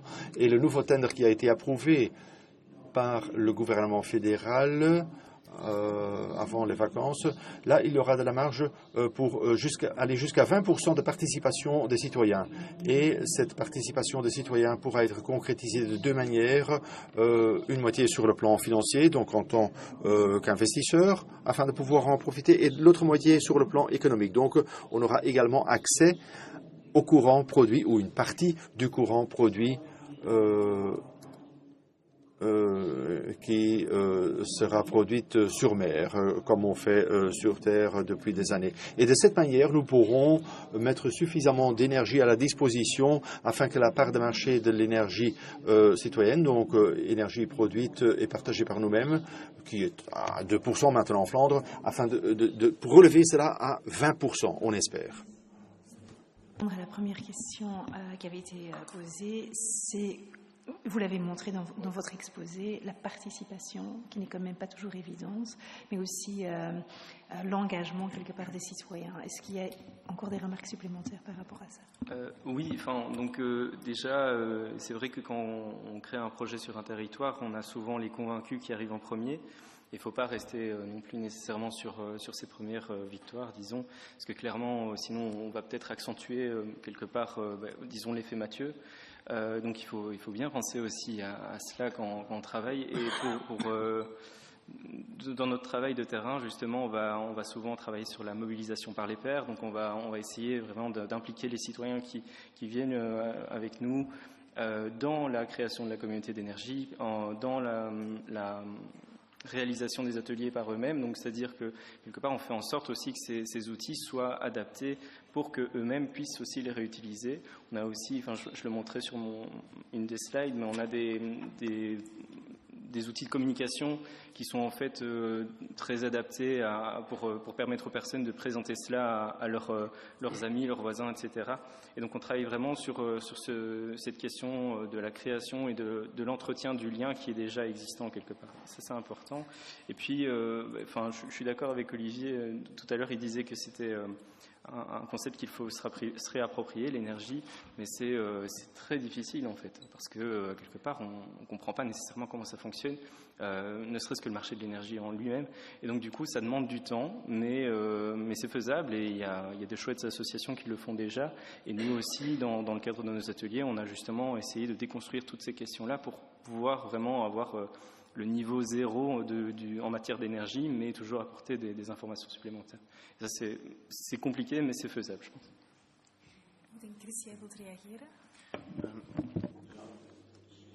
Oui, la suggestion du Fonds social pour réagir à ce point. Oui, Barbara Ponvise, 100 ménages, c'est une petite coopérative qui le fait déjà, qui donne déjà des dividendes pour, c'est une limite 1 sur 10 par exemple, il y a 1 millier de coopérants, donc les petits remarquent que quelque part ce but social est décidé rapidement là-dessus. Donc qu'est-ce qu'on attend, surtout quand on a des millions de kilowattheures pour finalement redistribuer cela. Donc là, il y a une entreprise solide avec un cash flow solide. Qu'est-ce qu'on attend? Et apparemment, il faut encore les autorités publiques pour y mener, pour assumer le risque, préfinancement. Donc, c'est un peu double. Hein. Donc, d'une part, on le fait, mais d'autre part aussi, un peu suivre le marché. Donc, je crois qu'on ne peut pas profiter des deux côtés. Et je crois que l'autre point, il y a maintenant X nombre de coopératives en Flandre, nous représentons le citoyen. Eh bien, il y a encore un peu plus de citoyens qui ne sont pas dans la coopérative en Belgique. Donc, je crois que le citoyen est souvent aussi bien représenté par les autorités locales ou par les associations ou par le club de pêche, le club de tennis. Et je ne vois aucune raison de faire de la dissuasion pour créer une communauté énergétique aux Pays-Bas, dans un village ou dans une ville, parfois dans des quartiers. Il y a une communauté de projets d'énergie où on donnait une remise ou une réduction sur la TVA, parce qu'on trouve ça important point de vue social, que les gens, enfin, l'engagement, la sympathie, la proximité par rapport à la transition d'énergie, même si ce n'est qu'avec une installation photovoltaïque commune, hein, en tant que groupe de bénévoles, si telle est l'ambition, quel est le problème? Hein, donc ce concept de bénévole, c'est comme le partage de voitures. Hein. On a de grands acteurs professionnels, on a les locaux, et alors on a le bénévole, hein, il y en a Cambio, Cozicar. Et je crois qu'il faut un mix de tout, tant pour les citoyens que pour les PME et les communautés locales. Et là, j'arrive à la question, qu'est-ce qu'il faut pour ça? Peut-être un petit interlude avec une présentation sur la ligne de secours qui existe en Flandre et également avec ce cas en Wallonie. Afin de permettre le lancement de ces activités, mais je crois qu'une grande diversité est toujours une bonne chose et cela ne doit pas toujours être rémunéré, ça ne doit pas se passer via le marché. Hein, il y a beaucoup de choses de grande valeur qui se font. Hein, éduquer les enfants, si on devait être payé pour tout cela, le ménage serait en faillite. Et je crois que c'est la même chose pour le marché de l'énergie et ça peut aider, si ça peut aider pour les projets d'énergie locaux et également le social, l'inclusif, que les proximités, car il s'agit de mes voisins. Dans mon quartier, hein, je crois que là, la volonté est plus grande que dans une grande structure abstraite, NG ou une coopérative. Voilà, je le mets dans un grand pot et on verra bien. C'est un avis personnel, mais je crois que là, il ne faut pas être exclusif, mais surtout inclusif et envisager beaucoup d'options possibles et aussi les permettre, les admettre. Tu avais encore quelque chose à dire? Non. C'était par hasard que j'avais poussé le bouton. Et avant de continuer ta présentation, au start, oui. Oui, sans transition, il y a beaucoup d'avis, il y a beaucoup de modèles aussi, je crois, et aussi beaucoup de groupes cibles, hein, ces citoyens, ces PME et les communautés locales. Moi-même, je travaille chez VVAG.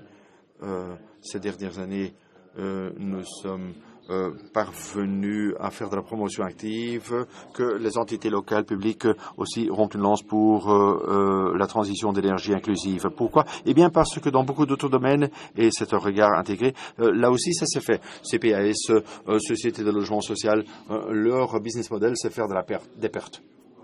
Hein, ça c'est un rôle spécifique pour lequel nous avons inventé les autorités publiques. Et c'est une raison pour laquelle nous avons dit, voilà, un hub d'assistance technique, c'est une bonne chose de l'intégrer dans le public pour que le partage d'énergie, et on a trop parlé de partage d'énergie et d'électricité, je trouve, mais il y a encore beaucoup d'autres choses. Où ces communautés d'énergie, on essaie également de les confronter aux faits et aux éléments sociétaux et d'aller à un niveau supérieur, ne pas aller passer à un niveau supérieur pour ensuite revenir sur ses pas, oui, à un effet Mathéus. Non, il serait peut-être pas mal d'analyser cela depuis des gros pilotes, depuis la pratique, et la ligne d'aide, c'est l'assistance technique. Donc, deux éléphants dans la chambre dont on a déjà parlé, la pauvreté, mais le chauffage et le refroidissement, c'est quelque chose dont on peut parler et les communautés d'énergie peuvent y faire quelque chose. En raison de beaucoup de raisons diverses et les engagements des autorités publiques, il y a un push au niveau politique, ça n'est jamais allé si vite. Il y a aussi des taxes supplémentaires, hein, ETS 1, 2, un carburant, également carburant dans le logement, pas seulement dans la voiture. Cela fait en sorte que ceux qui ne savent pas suivre vont payer. Hein, pas de bol, hein, deux fois. Hein, d'une part, on a beaucoup de frais de santé et beaucoup de confort qu'on rate, mais c'est lié aussi à l'aspect de la chaleur. C'est l'autre l'éléphant. Hein. Outre la pauvreté, où la vraie que les régulateurs disent oui, la transition d'énergie sera inclusive ou ne sera pas. En 2050, on ne peut pas arriver à l'arrivée avec la moitié, sinon c'est l'échec total. Et d'autre part, le chauffage, on parle de panneaux photovoltaïques, d'énergie, mais ça aussi c'est un éléphant auquel il faut s'attaquer. Et l'électrification, il signifie bien sûr quelque chose, mais avec ces communautés d'énergie, nous devons essayer d'établir le lien avec la rénovation. Et là, on a les maisons d'énergie, les conseillers en rénovation qui peuvent faire ce lien. Et c'est pourquoi on est content que ce hub d'assistance technique dans les administrations locales aussi atterrit dans les intercommunales. Je vais également parcourir le partenariat de façon à pouvoir établir ce lien. Quand on arrive quelque part pour des panneaux photovoltaïques et il faut encore faire de la rénovation, qu'on le fait aussi et qu'on ne fasse pas du cherry picking. Et ça, vous le connaissez, la réglementation européenne, les citoyens, les PME ou les communautés locales peuvent créer une communauté d'énergie coopérative, ASBL, une entreprise communale autonome, une entité légale, également pour les entités publiques, mais il s'agit surtout de l'activité. C'est là que ça se joue et nous devons nous concentrer là-dessus. Avec le hub d'assistance technique, nous pouvons nous en occuper. C'est extrêmement complexe, Luc l'a dit, un peu moins technique maintenant, mais c'est beaucoup plus technique que ça. Nous avons bien sûr notre propre production, mais également le stockage, augmenter l'autoconsommation, efficacité, offrir du service, ce qu'on voit trop peu actuellement dans les communautés d'énergie, intervenir comme prestataire de services, de flexibilité, vendre de l'énergie, c'est parfois le plus facile. Service de chargement de voitures électriques. Ce sont tous des cas intéressants qui réalisent ça, où on peut se demander si sans but lucratif, sans dividende, si les autorités le font, ou une PME, ou une coopérative, les citoyens, et le porter jusqu'au niveau du groupe cible. On peut se poser la question, et le partage d'énergie est mentionné complètement en bas. Intentionnellement, c'est parfois le plus difficile. Alors, que font ces hubs d'assistance? Ce sont les 12 intercommunales et chaque maison d'énergie Flandre. Alors, tout le monde peut s'y diriger pour un accompagnement de trajet de ce type, information, mais nous nous occupons également des instruments, conseils sociaux, financiers, avis, sur lesquels on pourrait tomber une de ces formes pour s'y organiser. On n'y est pas encore. C'est aussi un projet de développement des capacités pour ces entités publiques afin que cette information puisse être mise à la disposition de tous gratuitement. À nouveau, les PME, les citoyens et nous-mêmes, les administrations ou les communautés locales. Il y a parfois beaucoup d'histoires différentes, beaucoup de propagande qui est faite sur le marché. Alors, les objectifs de l'assistance technique, c'est inclus, c'est le dernier paragraphe, last but not least, la réduction du risque de tomber dans la pauvreté énergétique. Donc là, nous voulons diviser le nombre de familles à risque par 2. Ce sont les gens que nous souhaitons atteindre. Nous souhaitons qu'ils bénéficient de cet avantage et donc il faut que cette plus-value revienne directement à ces gens vulnérables grâce au pouvoir public qui organise l'encadrement, mais il faut un levier fort, pas quelque chose de symbolique sur lequel on peut s'interroger. Et puis, vous recevrez les transparents par après. Quelle est notre base à laquelle on peut se raccrocher? Donc, il y a déjà beaucoup d'initiatives sur le radar. Il y a les projets en cours, les nouveaux projets, les idées. Et nous avons réorganisé cela pour avoir des domaines de travail plus logiquement organisés pour qu'on puisse travailler avec des experts. Il y a les appartements et les copropriétés, s'ils ont des questions sur les panneaux photovoltaïques ou le partage, ou s'ils souhaitent placer une borne de recharge dans le garage sans passer par l'injection. Il ne faut même plus réfléchir aux réductions de tarifs. Ce n'est qu'un exemple parmi d'autres. Et puis, il y a aussi l'endroit où se trouve la chaudière. Et puis, il y a aussi les maisons d'énergie qui peuvent nous renseigner à ce moment-là pour le trajet de rénovation. Donc, si fait partie d'un tout, il y a les immeubles, il y a le locataire, le propriétaire, il y a Verviers, par exemple, avec des panneaux photovoltaïques pour des groupes cibles vulnérables. Nous voulons nous pencher sur ces dossiers. On peut partager aussi l'énergie dans les PME et pour l'infrastructure publique, évidemment, parce qu'il s'agit aussi parfois de nous, ces services de productivité inclusive. Ok, s'il y a des restants, on peut les transférer à ces services. On est en train de rédiger le menu et on se demande aussi comment faire de sorte que les gens puissent eux-mêmes faire le choix dans le menu. De quoi ces personnes ont-ils besoin, ces personnes vulnérables? Donc on ne veut pas donner les réponses à leur place. C'est le principe appelé NIVEA. On veut aussi mesurer l'impact pour savoir ce qui est le plus utile pour ces groupes cibles. Et puis il y a les flexibilités et l'orientation active. Ça, c'est un autre métier très technique. Mais là aussi, il y a des liens avec les immeubles, les grandes toitures des PME et les communautés d'énergie thermique pour, par exemple, un bâtiment ou un quartier, même pour des bâtiments un peu plus petits. Et donc, pour voir ce qu'on peut faire à ce moment-là, si on passe par une communauté ou simplement par l'activité, l'avantage des activités dont on a parlé, pour cela, il ne faut pas créer la communauté énergétique. C'est un moyen, mais ce n'est pas un objectif en soi. Grâce au hub d'assistance technique, on peut maintenant se focaliser sur les activités. Voici encore quelques statistiques qui vous donnent une idée des groupes cibles qui s'adressent à nous et le type de coopération. C'est une photo de fin mai, le 27 mai. Donc, le transparent a été mis à jour. Et ici, vous avez le formulaire en ligne pour poster vos questions ou vos idées. Ça arrive chez nous. Et puis, nous voyons si c'est prioritaire ou non.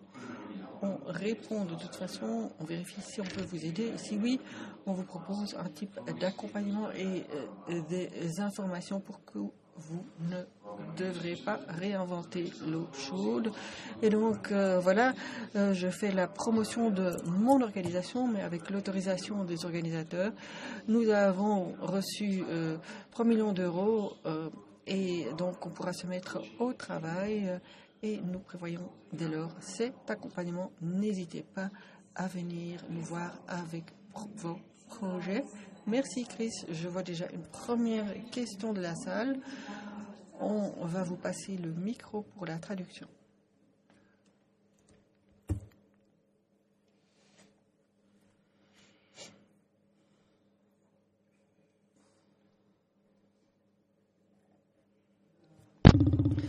Bonjour tout le monde, vous m'entendez? Je travaille pour un CPAS et je suis en contact direct avec les personnes qui ont des difficultés à payer le chauffage l'hiver. Je vois qu'il y a beaucoup de personnes de bonne volonté et il y a énormément de projets, mais aucun projet utile pour les plus pauvres car chaque projet coûte de l'argent et l'énergie est plus chère. Il y a PowerUp, 3,5 € par mois pour le remboursement de l'action et ce n'est pas le fournisseur le plus cher. Ok, c'est très durable et stable, mais si on n'a même pas d'argent pour acheter du pain, c'est inutile. Et puis les projets de partage d'économie, là aussi il y a des frais administratifs, donc ce n'est pas intéressant pour les pauvres non plus. Puis l'aide technique pour la rénovation, c'est intéressant quand on a de l'argent à investir dans une rénovation. Dès lors, je reste sur ma faim. Comment pouvons-nous véritablement aider ces personnes pauvres pour qu'ils aient dépensé moins en fin de mois et qu'ils puissent acheter un pain de plus?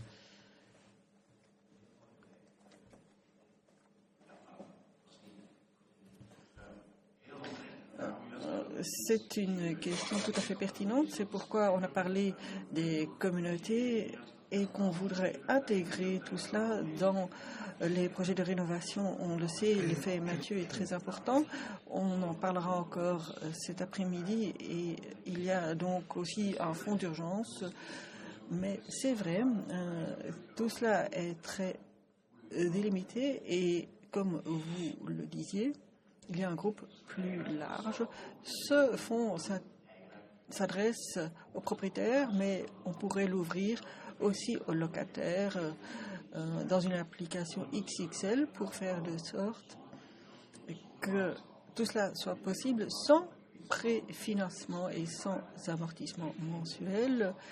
Et donc, maintenant, la période pour récupérer l'argent est très longue et cela fonctionne que dans le business model public, dans un modèle privé. On ne peut pas prendre en charge tous les coûts et ensuite laisser les profits à la société. Le monde ne fonctionne pas comme cela. Dès lors, chaque administration communale peut jouer un rôle important pour rendre la rénovation inclusive via un préfinancement et sans dividende et essayer aussi de prendre sur soi les moments difficiles, car sinon ça ne peut pas marcher et nous allons tenter avec ces services des communautés de les faire contribuer, car généralement c'est rentable et ainsi on pourra combler le déficit, mais ce grand déficit, on ne pourra pas le combler et ça, nous l'admettons. Et je jette un regard vers les autres orateurs. Comment voyez-vous cela? Qu'est-ce qu'on peut faire pour les groupes, les ménages les plus vulnérables qui n'ont pas vraiment été abordés aujourd'hui?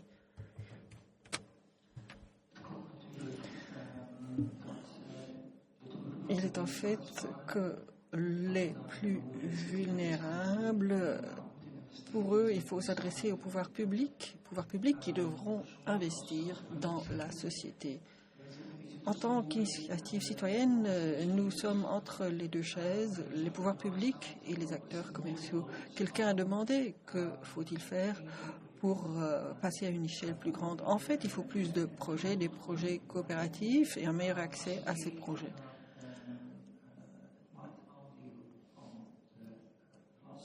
Il y a la part de marché des fournisseurs d'électricité flamands et l'énergie citoyenne représente 2% et le gestionnaire de réseau 3%. Si notre groupe cible, c'était toutes les personnes à qui on avait refusé l'accès dans les projets commerciaux, il nous faudrait 2 fois plus de projets.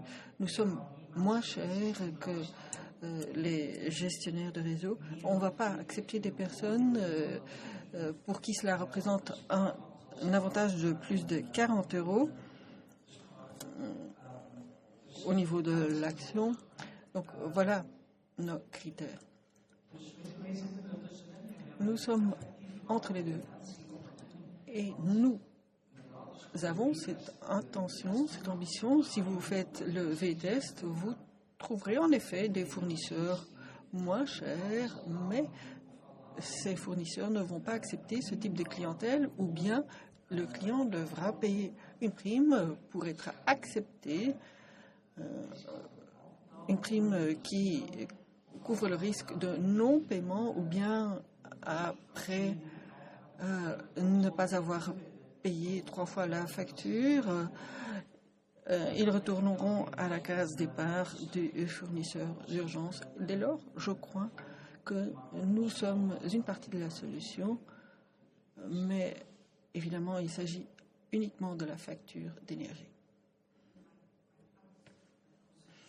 Est-ce que je pourrais encore proposer une suggestion? Un des principaux soucis chez nous, c'est donc les TAC ou installations d'accumulation. Est-ce qu'on ne pourrait pas les interdire? Les personnes qui ont un système à accumulation, est-ce qu'on ne pourrait pas les interdire?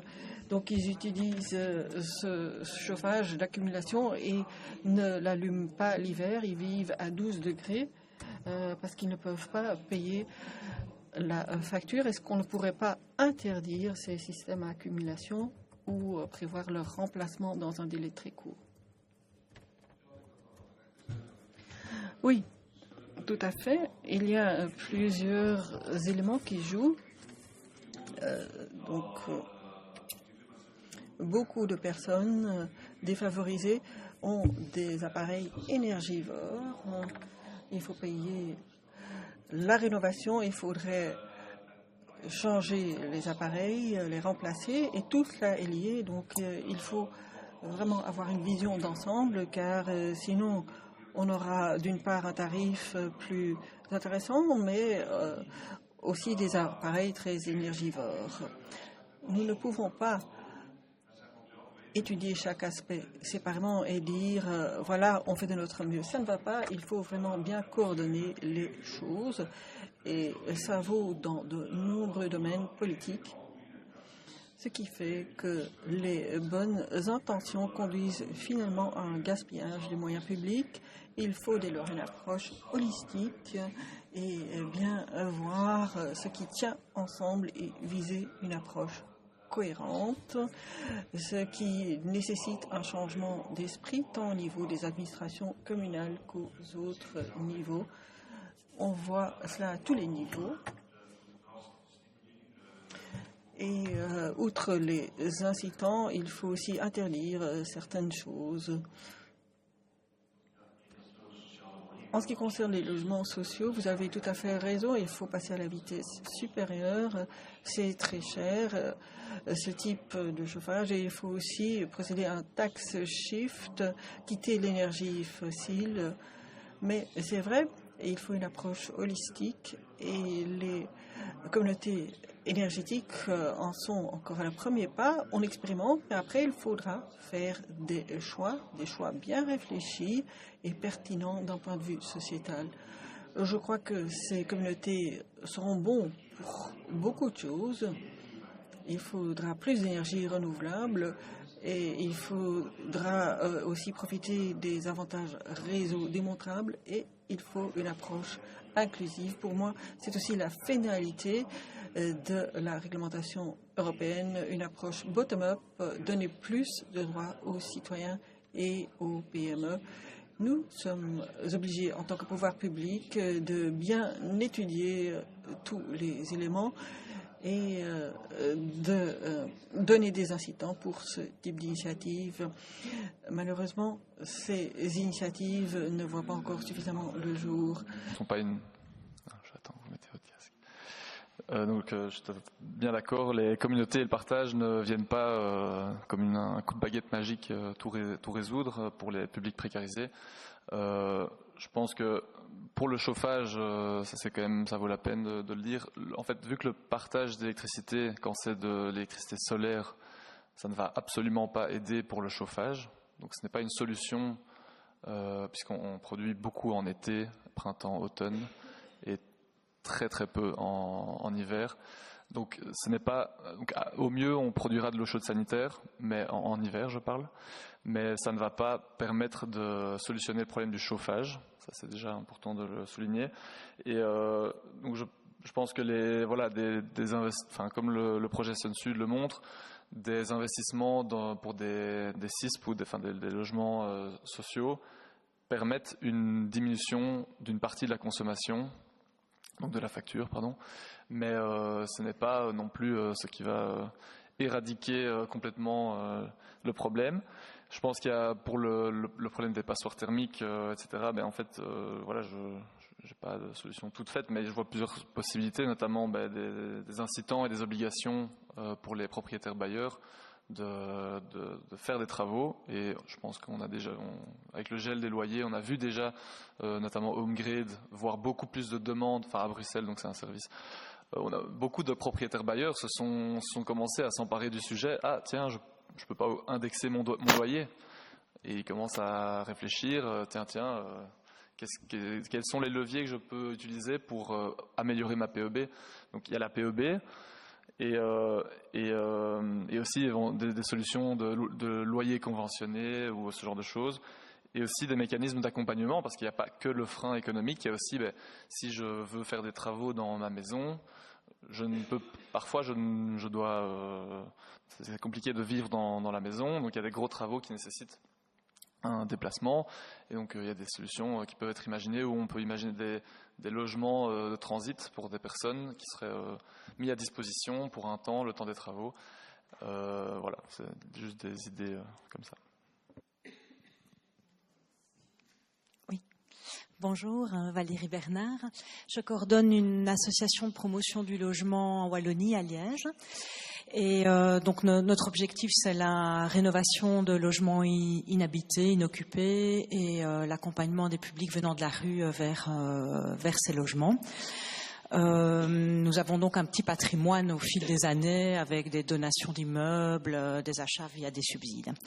Avec une autre ASBL, nous sommes sur un quartier à Liège et nous avons donc l'ambition de créer une communauté d'énergie car nous avons une maison d'accueil, un abri de nuit qui est déjà équipé et qui remet sur le réseau un certain nombre de kilowatts qui ont été produits.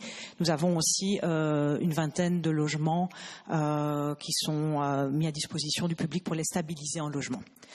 Nous sommes assez bien implantés dans le quartier. Nous avons déjà touché pas mal de publics qui y habitent et c'est un public mixte.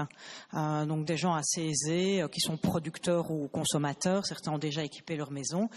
Et donc un certain nombre de personnes sont déjà intéressées à l'idée de réfléchir maintenant à la mise en place de cette communauté d'énergie. On vise ici aussi à décloisonner au niveau de la fracture puisque vous avez compris, un abri de nuit, une maison d'accueil qui accueille 60 personnes, des logements avec ce public précarisé, c'est pas évident dans un quartier de vie. Donc la communauté a aussi cette fonction-là de pouvoir réunir les personnes.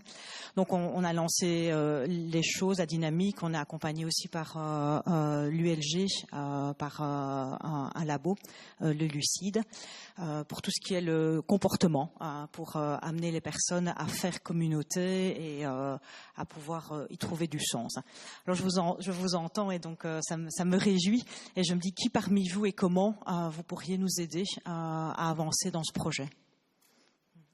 Et je voulais aussi dire aussi, par exemple, pour nos locataires, nous en tant qu'association, donc on travaille avec Cositer sur notre territoire, et donc c'est nous qui avons avancé à chaque fois les parts qu'on a récupérées au fil des mois, un petit plus sur leur location.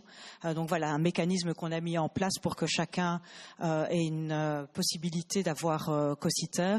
Maintenant, on a 70 logements, donc on n'est pas au bout de pouvoir offrir ce service-là à tous nos locataires. Mais donc voilà, cette transition elle est coûteuse pour des associations et là maintenant si on a envie de passer le cap, on a vraiment besoin d'aide concrète. Merci. Déjà donc courage. Puis ensuite, je pense que donc en fait le projet Soccer, l'ensemble de nos résultats sont transposés aussi sur un site internet macer.clustertweet.be. Donc on y regroupe en fait l'ensemble des questions qui sont posées lors des rencontres, etc. Et donc ça nous permet vraiment d'avoir un genre de lieu où un guide de bonne pratique peut être donné aux personnes qui souhaiteraient soit monter des communautés d'énergie, soit qui seraient intéressées juste par la question. Concernant l'aide, je sais qu'on attend toujours un facilitateur en Wallonie pour faciliter donc la création de communautés d'énergie. À Bruxelles, il y en a déjà un. Maintenant, je sais aussi, je me demande si justement le cluster tweed ou énergie commune ne pourrait pas vous aider dans ce sens-là. Pour le reste, on peut tout à fait échanger ensemble sur ces questions, mais voilà, je ne sais pas si je pourrais répondre à toutes vos questions, puisque au final, de mon côté, je suis le sociologue du groupe, quoi. Je crois que ça vaudrait la peine de continuer l'échange. Je vois qu'il y a encore une question. Oui, bonjour. Aurélie Tchouti du Roidet, Réseau Wallon pour l'accès durable à l'énergie. Merci pour cette discussion vraiment très très intéressante. Moi, je voulais demander à la fois aux coopératives et puis aux fournisseurs EcoPower s'il y avait des règles particulières qui avaient été mises en place par rapport à la gestion des difficultés de paiement que les ménages qui sont fournis par les communautés ou par EcoPower. On sait que c'est une grosse difficulté que nous, on voit vraiment sur le terrain. C'est l'agressivité des fournisseurs dans le recouvrement, c'est les frais illégaux, la difficulté d'obtenir des plans de paiement qui sont raisonnables, qui prennent en compte la réalité financière des ménages, les menaces de coupure. Enfin, voilà, il y a une série de problématiques de terrain qui sont très très présentes et encore plus depuis la crise. Et donc voilà, je voulais savoir s'il y avait une attention aussi par rapport à ça dans les différents projets qui ont été présentés. Merci. Simplement, donc pour ma part, évidemment, ici on est en train de construire les communautés d'énergie avec les citoyens, donc évidemment on n'a pas encore eu le problème. Simplement, évidemment, il y a aussi donc l'UCL et ORES qui travaillent sur ces questions économiques, et je pense que l'idée de base, c'est de toute façon considérer un certain pourcentage d'impayés dans les investissements initiaux et de répercuter ça sur les tarifs pour éviter justement que le problème ne crée un trop gros trou dans la communauté d'énergie, parce qu'évidemment les coûts de gestion sont là aussi. Donc c'est l'anticiper, je pense, le principal.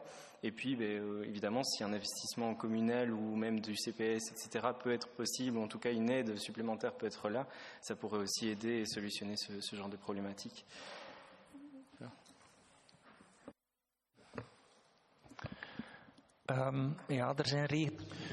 Oui, il y a des règles chez EcoPower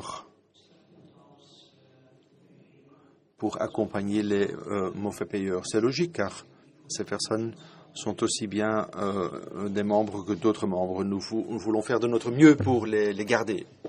Et bien sûr, nous sommes une coopérative, nous devons être viables, donc les moyens ne sont pas infinis, mais on remarque quand même une nette différence quand on regarde les rapports de la FREC, par exemple, lorsqu'il s'agit du nombre de clients largués, on verra qu'il y a une différence. Dans le projet Power Up, un projet pilote où on vise les 100 mensuellement, on fait un rapport que l'on remet au CPS de la ville d'Eeklo avec l'état de paiement ou d'amortissement. Car le but, c'est que dès qu'il y a un paiement raté, donc ou une facture impayée, que ces personnes soient accompagnées. Car s'ils ne savent pas payer notre facture, c'est souvent un signe déjà de ce qu'ils ne pourront pas payer d'autres factures non plus. Et ce que nous voulons éviter, c'est un effet de boule de neige. Et donc ainsi, en étant proactifs ou réactifs, nous essayons de faire en sorte que ces personnes soient aidées via le service social afin de tenir leurs finances sous contrôle. D'ailleurs, COSEPER est notre association sœur du côté wallon. COSETER est le fournisseur coopératif en Wallonie créé en 2012. À ce moment, il y avait déjà plusieurs coopératives wallonnes qui ont alors décidé de pouvoir mettre leur énergie à la disposition des membres et ils font plus ou moins la même chose que EcoPower du côté flamand. Merci Yann. Je crois que les collègues du point d'appui nous ont clairement fait entendre que on est arrivé à la fin. Je propose que s'il y a encore des questions, que vous profitiez de la pause pour poser encore d'autres questions. Merci et merci également aux orateurs et aux interprètes. Merci.